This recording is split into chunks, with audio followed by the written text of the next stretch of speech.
વડોદરા મહાનગરપાલિકાની સ્થાયી સમિતિની શુક્રવારે મળેલી બેઠકમાં 17 કામો દરખાસ્ત આવી હતી, જેમાંથી 16 કામોની મંજૂરી આપવામાં આવી છે.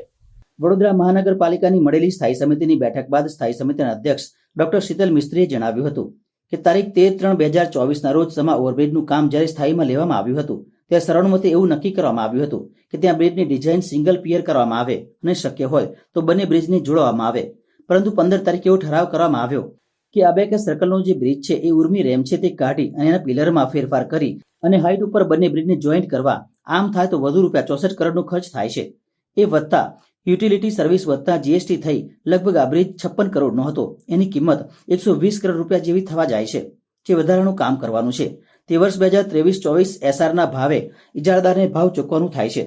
જે અંગેની દરખાસ્ત આજે સ્થાયી સમિતિમાં રજૂ કરવામાં આવી હતી, પરંતુ સભ્યો વધુ અભ્યાસ કરવાની ઈચ્છા અને નાના મોટા મતભેદ સર્જાતા આઇટમને મુલતવી રાખવામાં આવી છે અને ભવિષ્યમાં એની ઉપર પૂરતી ચર્ચા વિચારણા કરી જરૂર જણાય તો મોટી સંકલનમાં પણ તમામ ધારાસભ્ય અને સાંસદ ઓપિનિયન લઈ આગળ નિર્ણય લેવામાં આવશે.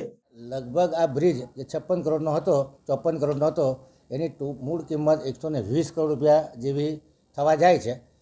એટલે જે વધારાનું કામ કરવાનું છે એ 23-24ના એસઓરાના ભાવે એ ઇજારદારને ભાવ ચૂકવવાનો થાય છે. એ અંગેની દરખાસ્ત આજે સ્થાયીમાં રજૂ કરવામાં આવી હતી, પરંતુ સભ્યોમાં વધુ અભ્યાસ કરવાની ઈચ્છા તથા નાના મોટા મતમતાંતર સર્જાતા આ આઇટમને આજે મુલતવી રાખવામાં આવી છે અને ભવિષ્યમાં આની પર પુખ્ત ચર્ચા વિચારણા કરી જરૂર જણાય તો મોટી સંકલનમાં પણ આ વિશે ચર્ચા વિચારણા કરી તમામ ધારાસભ્યો અને સાંસદશ્રીઓના ઓપિનિયન લઈ અને પછી આગળ વધવામાં આવશે.